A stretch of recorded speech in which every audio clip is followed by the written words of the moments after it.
कि बच्चे 8th example में the motion of the particle in a straight line is given by the differential equation. ये equation दी हुई है आपको, differential equation d 2x upon d t square plus n square x is equal to 0 with initial condition दी हुई है x is equal to x naught d x by d t is equal to we naught at t is equal to 0। मतलब जब t 0 था तो इतनी displacement थी और इतनी वेलोसिटी थी। शो करना है कि मोशन इज़ ऑसिलेटरी और उसका एम्पलीट्यूड इतना होगा एंड फिर इनिशियल फेज़ निकालना है वो इतना होगा। ठीक है, तो इक्वेशन ऑफ मोशन आपको ये दी हुई है ना, ये वाली ये लिख ली, ये वाला आप इधर ले गए, इसको आपने एक्सेलरेशन को ये वाले एक्सप्रेशन की जगह ये वाला लिख लिया v D by D x. Variable separate कर लो, डी एक्स इधर ले जाओ, आपके पास बन जाएगा v D V is equal to minus N square X D X. ठीक है, इसके बाद इंटीग्रेट कर दो दोनों साइड्स को, कांस्टेंट ऑफ इंटीग्रेशन आ गया। अब कांस्टेंट ऑफ इंटीग्रेशन की वैल्यू निकालने के लिए इनिशियल कंडीशंस को यूज़ करेंगे कि x नॉट है, d x by d t v naught है when t is equal to 0। ठीक है, तो आप यहाँ पर पुट कर दो v को v नॉट, x को x नॉट। ठीक है, तो आपके पास बन जाएगा v naught square by 2 is equal to minus N square x naught square by 2 plus c। ठीक है, सब्ट्रैक्ट कर दो फिर दोनों इक्वेशंस को, सब्ट्रैक्टिंग 2 फ्रॉम 1 इतना आ गया। ठीक है, आपके पास v स्क्वायर की ये वैल्यू आ गई ना। a नॉट को एम्पलीट्यूड मान लो, एम्पलीट्यूड तब मिलता है ना जब वेलोसिटी आपकी 0 हो जाती है, तो यहाँ पर v को 0 पुट कर दो और x आपका एम्पलीट्यूड है, मतलब डिस्प्लेसमेंट आपकी एम्पलीट्यूड जितनी हो गई है, तो n square x naught square minus a naught square plus v naught square आ गया। यहाँ से ये वाली वैल्यू निकाल लो, पहले ये इधर ले जाओ माइनस v नॉट स्क्वायर, फिर n स्क्वायर को नीचे ले जाना, इतना आ गया। यहाँ से a नॉट स्क्वायर निकल गया, x नॉट स्क्वायर मतलब ये वाला इधर ले जाओ, ये वाला इधर ले जाओ, इतना आ गया, a नॉट निकल गया। अब आप बेटा क्या करो, यही वाले एक्सप्रेशन को v नॉट स्क्वायर को ब्रैकेट के अंदर लेके जाना है। जब v नॉट स्क्वायर को ब्रैकेट के अंदर लेके जाओगे, इसके पास n स्क्वायर तो कॉमन है नहीं है, तो n स्क्वायर के साथ मल्टीप्लाई या n स्क्वायर के साथ डिवाइड करना। डिवाइड वाला तो नीचे रहेगा, जो मल्टीप्लाई किया है वो बाहर कॉमन आ गया, तो आपके पास ये आ जाएगा। मतलब इस बेसिकली इसको ब्रैकेट के अंदर मूव कर रहे हैं, तो इतना आ गया। इसके बाद बेटा ये जो चीज़ पड़ी है ना, वो ये देखिए ये पड़ी है, तो जब आप इसका स्क्वायर करेंगे दोनों साइड्स पर, तो इसकी वैल्यू a नॉट स्क्वायर आएगी, तो उसको a नॉट स्क्वायर पुट कर दो, तो v is equal to plus minus n under root of a naught square minus x square आ गया। Now considering the motion from the rest from the centre to the right extreme. ठीक है, motion को consider करो from the centre to the right extreme. उस case में आपका जो v है वो d x by d t is equal to positive वाला लोगे आप, वेरिएबल सेपरेट कर देंगे आप x और t वाले। ठीक है, जब इसको इंटीग्रेट करोगे तो साइन इन्वर्स में जाएगा और यहाँ पर इंटीग्रेशन का कांस्टेंट आ जाएगा b नॉट। फिर साइन इन्वर्स को जब आप इधर ले जाओगे बेटा, तो x upon a naught is equal to sine n T plus B naught आएगा। फिर a नॉट को इधर ले जाइए, x is equal to a naught sine n T plus B naught. Differentiating कर दो इसकी आप, विद रिस्पेक्ट टू t करोगे ऑब्वियसली, तो ये d x by d t आ जाएगा और ये साइन बन जाएगा कॉस। तो फेज़ एंगल क्या है, फेज़ एंगल है N T plus B naught. ठीक है, तो when t is equal to 0, जब t 0 है तो फाई जो इनिशियल फेज़ है वो कितना बन जाएगा b naught. And when t is equal to 0, question में गिवन था ना x is equal to x naught and v is equal to we naught, तो आपका एक्सप्रेशन जो बन जाएगा x इज इक्वल टू ये x नॉट आ जाएगा और यहाँ पर a नॉट आ जाएगा और यहाँ पर साइन t 0 पुट हो जाएगा, तो सिर्फ साइन बच जाएगा b नॉट का।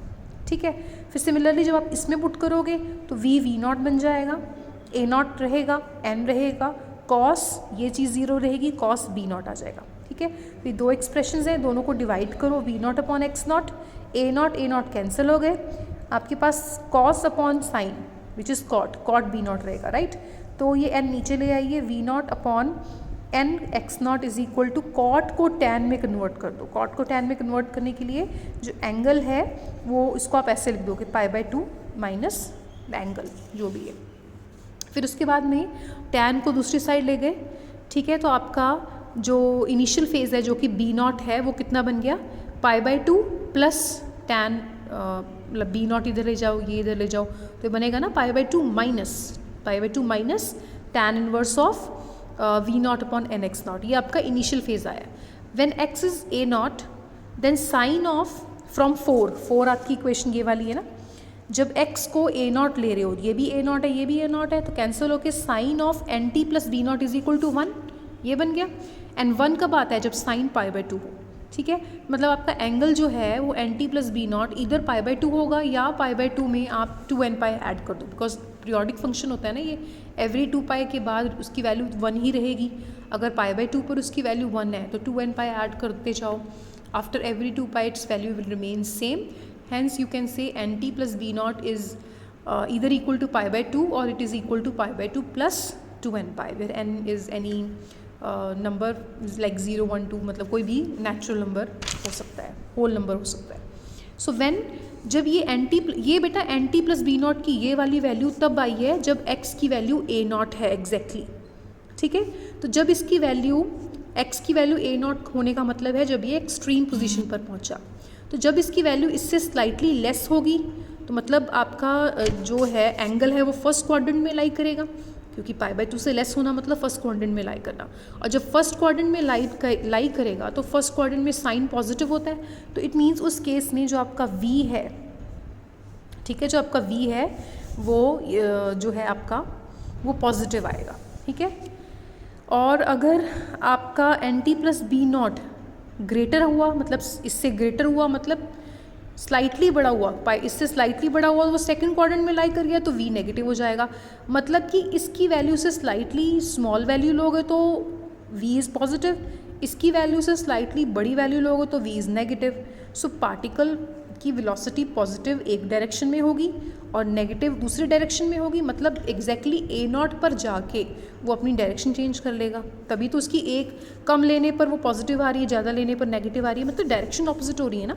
सो hence the particle will changes its direction of motion after reaching the extreme position x is equal to a naught. Similarly, it will also change its motion of direction after reaching the another extreme position x is equal to minus a naught. ऐसा कब होता है जब motion oscillatory हो, hence the motion is oscillatory. Example number 9 में particle is moving with SHM of amplitude a and periodic time t. आपको prove करना है v स्क्वायर डी टी की इंटीग्रेशन 0 से t करी जाए तो इतना आएगा, ठीक है। इन SHM अब आपको ये एक्सप्रेशन पता है, v square is equal to mu a square minus x square and x is equal to a sine root mu T and t की वैल्यू होती है 2 pi by root mu. So यहाँ से आप रूट म्यू निकाल लो, 2 pi by T आ गया और squaring कर दोगे तो mu is equal to 4 square by t square आ गया, ठीक है। म्यू की वैल्यू यहाँ पुट कर दो तो v square is equal to 4 pi square upon T square a square minus x square की वैल्यू आप यहाँ से स्क्वायर करके निकाल दो तो इतनी आ जाएगी, ठीक है। रूट म्यू की वैल्यू यहाँ पर भी पुट कर देना, तो ये आपके पास एक्सप्रेशन बन जाएगा वी स्क्वायर का। आपको वी स्क्वायर की इंटीग्रेशन करनी है ना, विद रिस्पेक्ट वी स्क्वायर की इंटीग्रेशन करनी है विद रिस्पेक्ट टू टी और लिमिट्स लेनी है 0 से टी। तो ये आपका बन गया इतना, तो आपका साइन में था ना ये साइन, ये ए स्क्वायर कॉमन निकल गया, 1 माइनस साइन स्क्वायर तो वो कॉस में ले गए ना, फॉर्मूला लगा दिया। फिर उसके बाद में इंटीग्रेशन कर दो दोनों साइड्स पर, फिर जो जो टर्म्स इंडिपेंडेंट ऑफ टी हैं वो बाहर निकाल दो, ये बच गया, इसको फिर फॉर्मूला लगा दिया, फिर इस पर इंटीग्रेशन कर दी, लिमिट्स पुट कर दी, आंसर आ गया। सिंपल सा है, आप पढ़ लेना, मैंने पूरा डिटेल में नहीं समझाया आपको ये एग्जाम्पल अभी।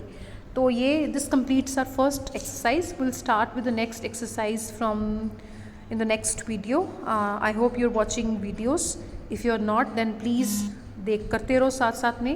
एंड जैसे ही कॉलेज खुलेगा I will take the test of dynamics, और ये टेस्ट कंपलसरी होगा सबके लिए अटेंड करना। तो आप लोग रेगुलरली पढ़ते रहो और डाउट्स को इधर व्हाट्सएप ग्रुप में और यूट्यूब कमेंट बॉक्स में पूछते रहो।